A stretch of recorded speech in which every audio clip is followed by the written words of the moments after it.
One of the changes Republicans have made in the process of writing legislation is to take a lot of the power out of the hands, the lawmaking power, of the committee chairman, and to concentrate it more in the hands of the leaders, the party leaders. Why is that a good change? It's a good change because then you don't have these little fiefdoms and kingdoms that were built as they were built when the Democrats were in control. We served in the minority, and we noticed that the majority, the Democrat majority, really didn't have it. By the time they lost the majority, they had no leadership.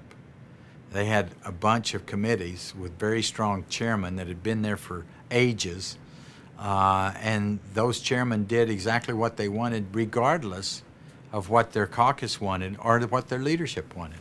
That is very dangerous, and it leads you into the minority. You have to have a strong leadership so that you can develop the agenda that needs to be done, considering everybody, not just a chairman of a committee, so that you can move that agenda and accomplish it, and that takes a strong leadership. Now, you know the Democrats... It's also one of the reasons we implemented term limits on chairmen. Which you think was a good idea. Absolutely, a great idea, even though I'm against term limits for the people, because their term limit comes when they vote you in or out of office. But to stop these fiefdoms and these kingdoms created by a chairman that serves as chairman for 10, 20, 30 years, you have to have term limits on chairmen. You know, the Democrats complain that they're not allowed to offer amendments, that they're not invited to participate in negotiations over legislation, that sometimes they're not allowed to come to House and Senate conference committees. Is that a good change? They say that it is undemocratic, small d. They've taken themselves out of those meetings by not being willing to work on the legislation and get it done. Why would you bring somebody to a meeting that wants to kill the legislation? It doesn't make sense. All you'd have is a meeting of posturing and pompous speeches and no work would get done. If the Democrats showed any propensity for wanting to be part of the process and help with the legislation, of course they would be included. And they are included on a lot of legislation that they want to be a part of. But they chose, the minute they became the minority, to be the no party, to be against everything that we were doing, and twist the arms and break the legs of their members to keep them in line to vote against everything that we were doing. So why invite them to the table if they want to take a saw and cut the table in half? I guess their argument back would be that they represent a significant portion of the population. Well, then represent them. Be part of the process. Don't be part of a process that they just say no. We would love for them. I mean, I'll give you an example. When we created the Homeland Security Administration, a brand new, big, huge agency, all the leadership of Democrats were brought in. We worked together to fashion that legislation. Got to the day of marking up the bill, to actually getting the bill written and out of committee. The Democrat leadership decided to walk away and vote against the bill after we had spent untold number of hours working with them, giving them concessions, making concessions with them, getting a piece of the day that we were marking up the bill to get it out of committee, they walked away. Now, and then they complained they weren't invited to the conference committee between the House and the Senate.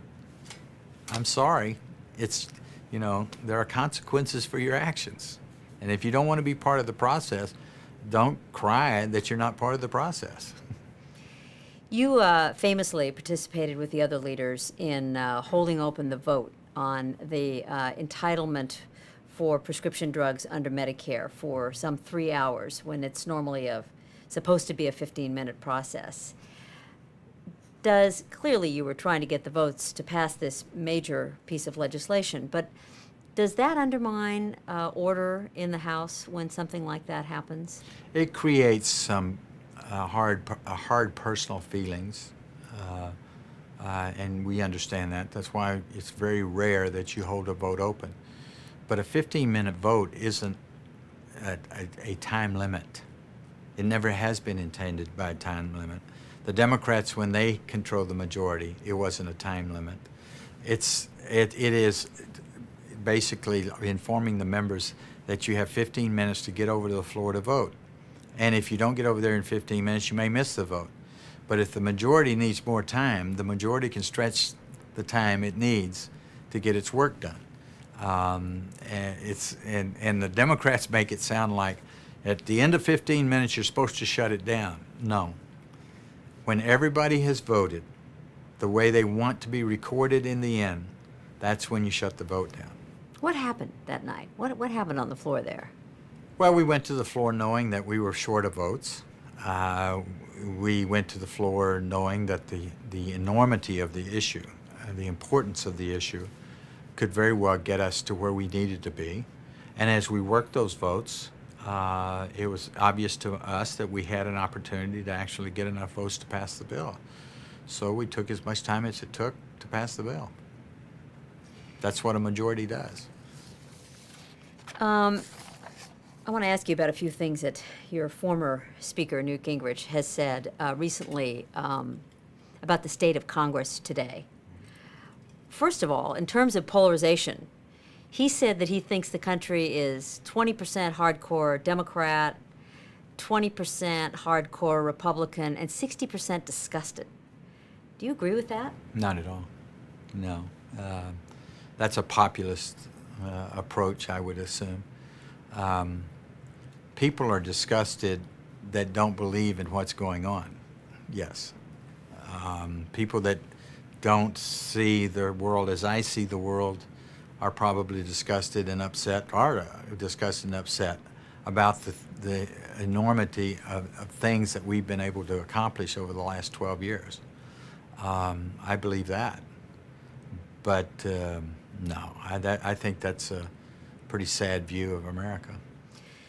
And he said that you mentioned congressional oversight. He suggested very strongly that there's not enough being done of the executive branch, that the legislative branch shouldn't wait for presidential leadership.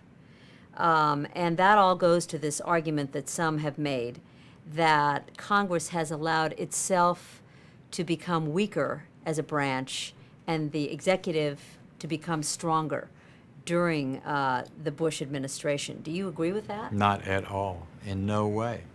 That is not the case that's going on. Take last year, for instance.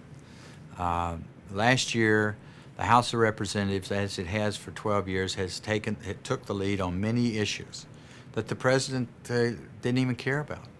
Or he was supportive, but it wasn't on his agenda. Whether it be going after judicial activism, where we limited the jurisdiction of the courts. We told the courts what cases they could and could not hear. We even broke up the Ninth Circuit in the House, passed a bill to break up the Ninth Circuit. Tort reform, the House passed 5 or 6 bills that addressed our litigious society in this country. We in the House led the way. The president didn't ask for this, to start the effort of budget constraint through looking at all entitlement programs every year and reforming those entitlement programs so that we can get more bang for the buck in entitlements. We did a lot of things. We did immigration reform against what the president wanted. The House, I'm very proud of what the House did. But at the same time, if the president is from your party and from your philosophy, of course you're going to work with him. And you're going to work out problems probably behind the scenes, because you don't need to get out and have a hearing or a splash in the press to get the work done. I think it's to claim otherwise is a skewed view of what's going on here, or lack of knowledge of what's going on here.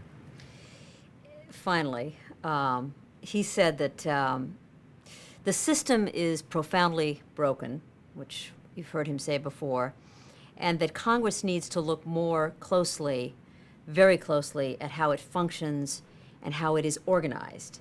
That it is time for Congress to take a look at how it functions and how it is organized. Do you agree with that? To a certain extent. I don't agree with that Congress is dysfunctional. You couldn't accomplish all the things that we've been able to accomplish over the last 12 years, particularly over the last 8 years, with a dysfunctional House of Representatives. I just gave you a long list of just 1 year. I could give you a book on the last 12 years of the things we've been able to accomplish.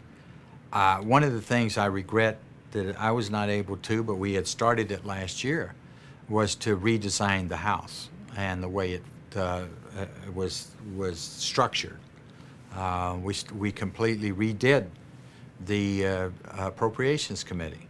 Went from 13 subcommittees down to 11. Shuffled the responsibilities of those subcommittees, and that has had a good effect on holding down spending. I would like to do more. I would have liked to do more in redesigning the structure of the House. I would like to have done more to redesigning our government to more reflect a constitutional government rather than a government that reflects Democrat philosophy when all these agencies were created. So, yeah, we may have fallen down a little bit on that, but we had started really gearing up for that, and I think I'm very proud of the record of this House over the last 12 years, and very proud and adamantly disagree that it was dysfunctional.